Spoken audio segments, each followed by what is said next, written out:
Sahabat Sosmed IT dimanapun Anda berada, ketemu lagi dengan Sosmed IT. Kali ini Sosmed IT akan membahas mengenai data pribadi sebagai respon dari reaksi yang ada di masyarakat terkait dengan masalah privasi pengguna sosial media, khususnya pengguna WhatsApp yang sampai sekarang masih terus meramaikan dunia sosial media di dunia. Oke, terkait dengan data pribadi, kalau sebelumnya di Sosmed IT, di video sebelumnya, kami menjelaskan mengenai jenis data dan informasi apa yang dikoleksi oleh WhatsApp dari pengguna WhatsApp itu sendiri. Kali ini akan kami bahas mengenai jenis-jenis data pribadi menurut persepsi pengguna tentu saja. Sebelum kami lanjutkan pembahasan mengenai data pribadi yang lagi hangat-hangatnya dalam hubungannya dengan perubahan term of service dan privacy policy dari WhatsApp khususnya, jangan lupa untuk memberikan dukungan pada Sosmed IT dengan cara subscribe, komen, like, dan share.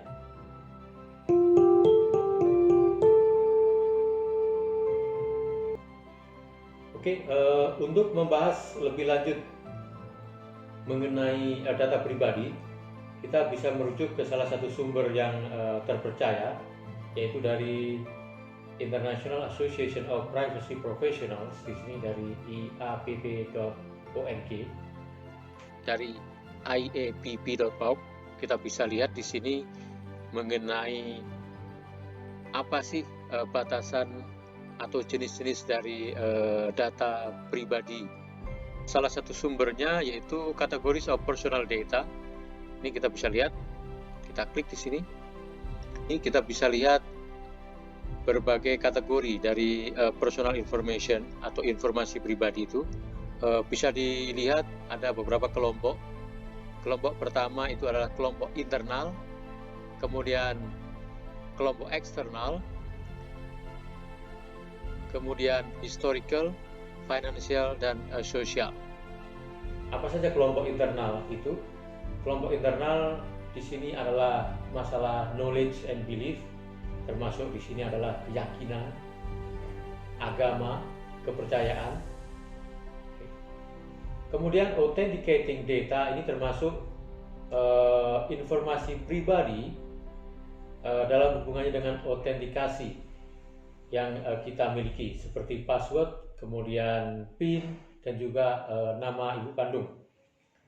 Kemudian yang berikutnya adalah masalah preference. Preference ini menyangkut masalah opini kita, kecenderungan kita, interest, kesukaan, ketidaksukaan, dan lain sebagainya, termasuk untuk musik dan lain sebagainya.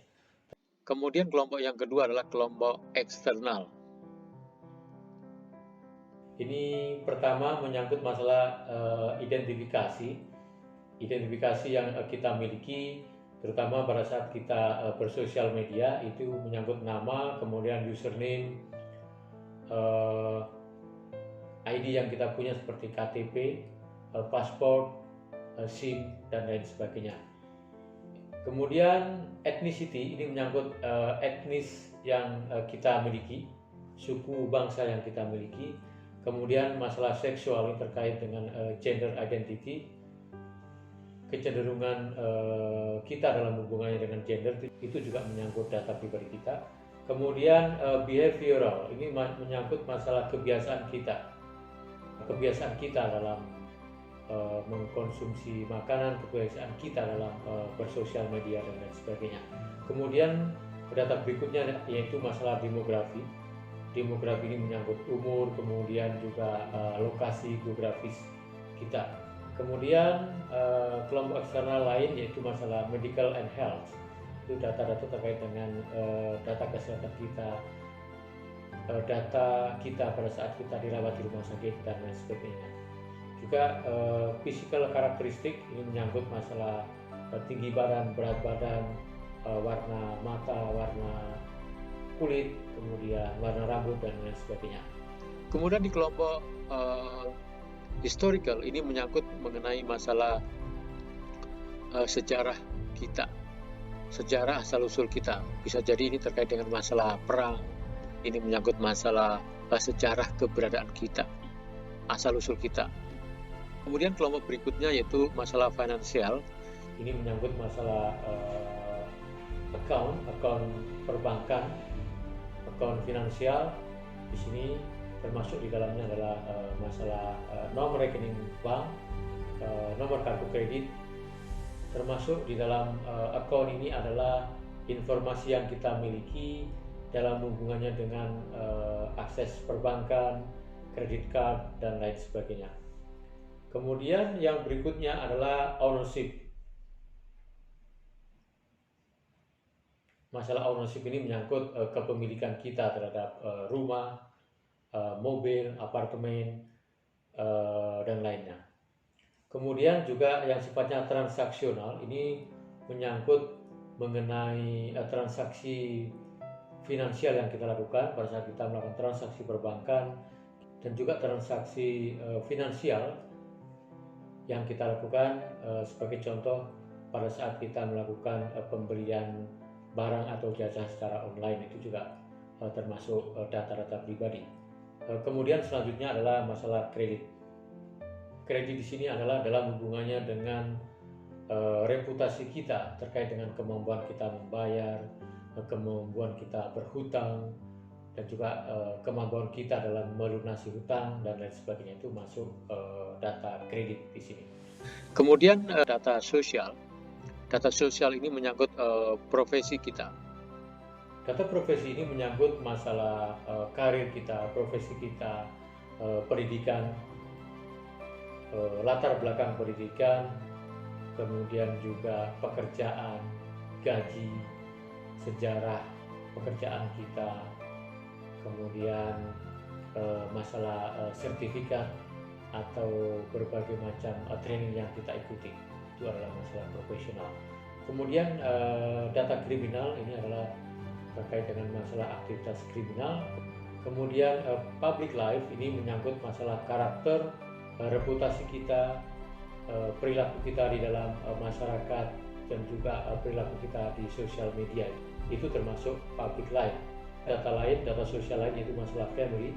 Ini menyangkut masalah family kita, keluarga kita, hubungan kita, status kekeluargaan kita, menikah, tidak menikah, menikah, belum menikah. Kemudian data sosial lain yaitu social network. Ini termasuk di dalamnya adalah teman-teman yang kita miliki secara sosial, baik itu secara sosial dengan hubungan di dunia nyata maupun di dunia maya. Berikutnya adalah data komunikasi. Ini menyangkut masalah telepon, perekaman data telepon, kemudian voicemail, email, dan lain sebagainya.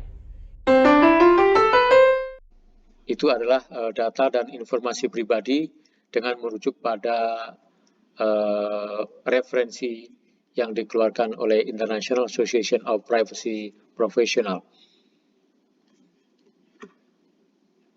Demikian sahabat sosmed IT mengenai data pribadi yang harus kita jaga, jangan sampai dimanfaatkan oleh pihak-pihak tertentu dengan menggunakan berbagai macam motif, baik itu motif ekonomi, motif politik, ataupun motif lainnya.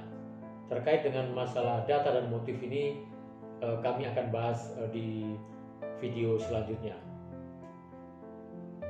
Oke, oleh karena itu nantikan selalu video kami di Sosmed IT untuk membahas tentang sosial media dan IT dari berbagai perspektif. Demikian, terima kasih. Sampai jumpa.